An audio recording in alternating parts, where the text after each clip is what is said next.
આજે આપણે વાત કરી છે ગુજરાતના એ રાજકારણની જે સત્તામાં હંમેશા ચાવીરૂપ સાબિત થાય છે। ત્યારે ગુજરાતમાં સ્થાનિક સ્વરાજ ચૂંટણીના પડઘમ વાગી રહ્યા છે। ત્યારે શહેરોમાં જ ગરમાવો નથી જોવા મળી રહ્યો, પરંતુ અંબાજીથી ઉમરગામ સુધી એટલે કે આદિવાસી પટ્ટામાં પણ ગરમાવો જોવા મળી રહ્યો છે। ત્યારે આ વખતે ભાજપ, કોંગ્રેસ અને આમ આદમી પાર્ટી એટલે કે ત્રણેય પાર્ટીઓ આદિવાસી મતદારોને રીઝવવાના પ્રયાસો કરી રહી છે। ત્યારે આ વખતે જોવાનું તે રહ્યું કે આદિવાસી મતદારોમાં કોઈ ઉલટફેર જોવા મળે છે કે નહીં, તે આ વિડીયોમાં સમજીશું।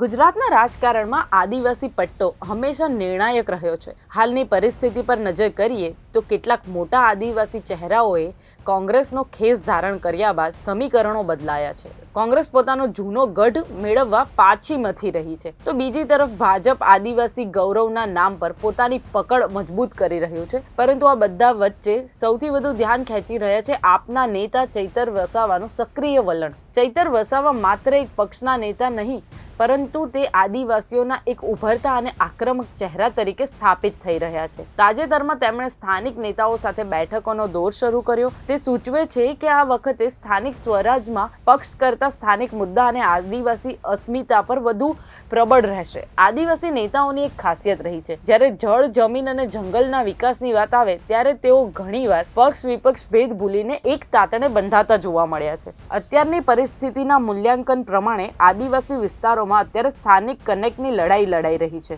ભાજપ પાસે સત્તા અને સંસાધનો છે, કોંગ્રેસ પાસે પરંપરાગત વોટ બેંક છે, તો આમ આદમી પાર્ટી પાસે ચૈતર વસાવા જેવા ગ્રાઉન્ડ લેવલના નેતા છે। મારા અભિપ્રાય અંતર્ગત આજે વ્યારા જિલ્લાની તમામ વિધાનસભાના કાર્યકરો સાથે અમે 1-to-1 બેઠકો કરી છે। આવનારા દિવસોમાં તાલુકા, જિલ્લા પંચાયત અને નગરપાલિકાની જે ચૂંટણી આવે છે એમાં આમ આદમી પાર્ટી સ્વતંત્ર લડવા જઈ રહેલી છે। ત્યારે તમામ બેઠકોના ઉમેદવારોની જે ચકાસણી છે, જે ઉમેદવારો અમારા પર અપેક્ષા લઈને બેઠા છે એમનો બાયોડેટા છે, તમામ વિગતો ચકાસીને આવનારા દિવસોમાં એ તમામ બેઠકોને કઈ રીતના ચૂંટણીની રણનીતિ બનાવાય, કઈ રીતના જીતી શકાય એ તરફ અમે આજે ચિંતન અને મનન કર્યું છે। અને તમામ કાર્યકરો, આગેવાનોમાં એક ઉત્સાહ અને ઉમંગ છે, અને એ જ ઉમંગ બતાવે છે કે આવનારા દિવસોમાં આમ આદમી પાર્ટી ખૂબ મજબૂતાઈથી લડવાની છે અને જીતવાની છે। એક બાજુ 30 વર્ષથી ભારતીય જનતા પાર્ટીનું શાસન છે।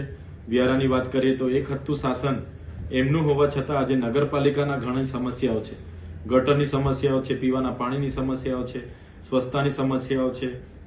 એક નાનું કામ કરાવવા માટે ભ્રષ્ટાચારના કમિશનો આપવા પડે છે। અહીંયા એક સામાન્ય ફરિયાદ લખાવવા માટે પોલીસ સ્ટેશને કોઈ સામાન્ય માણસ જઈ નથી શકતો, એવો એક આખો ભયનો માહોલ ઉભો થયો છે। ત્યારે જનતા એક પરિવર્તન ઈચ્છે છે, અને પરિવર્તનમાં આજે આમ આદમી પાર્ટી મજબૂત વિપક્ષ તરીકેની ભૂમિકામાં છે। એટલે ચોક્કસપણે અમે માનીએ છીએ આવનારી તાલુકા, જિલ્લા પંચાયતોમાં આમ આદમી પાર્ટી ખૂબ સારી રીતે લડશે અને આ વિસ્તારોમાં પોતાની બહુમતીથી, પૂર્ણ બહુમતીથી પોતાની બોડી બનાવશે અને લોકોની સેવા કરશે એવી અમને ખાતરી છે। અને લોકો પર પણ અમને અપેક્ષા છે કે જે પ્રકારે લોકોનો અભિપ્રાય અમને મળે છે, સહકાર અમને મળે છે, તો આવનારા દિવસોમાં એ જ પ્રકારે લોકોના આશીર્વાદ મતદાન રૂપી મળશે અને આમ આદમી પાર્ટી જીતશે એવી અમને આશા અને અપેક્ષા પણ છે। પરંતુ અહીં મોટો વળાંક એ છે કે આદિવાસી યુવા મતદાર હવે વધુ જાગૃત છે। તેઓ માત્ર લોકશાહીના નામે વોટ નથી આપતા, પણ સ્વાસ્થ્ય, શિક્ષણ અને રોજગારી જેવા પાયાના મુદ્દા પર જવાબ માંગી રહ્યા છે। નેતાઓની આ દોડધામ અને બેઠકોના દોર સાબિત કરે છે કે આ વખતે આદિવાસી વિસ્તારોમાં બદલાવના પવન ફૂંકાવાની પૂરેપૂરી સંભાવના છે। શું આદિવાસી પટ્ટો ફરીથી ભાજપને સાથ આપશે, કે પછી કોંગ્રેસની વાપસી થશે, કે ચૈતર વસાવાના નેતૃત્વમાં કોઈ નવો ચમત્કાર જોવા મળશે? આ સવાલોના જવાબ તો ભવિષ્યમાં છુપાયેલા છે, પણ એ વાત નક્કી છે કે આ વખતની સ્થાનિક સ્વરાજની ચૂંટણીમાં ગુજરાતના આદિવાસી પટ્ટાનું રાજકારણ આખા રાજ્યમાં દિશાસૂચક બનશે।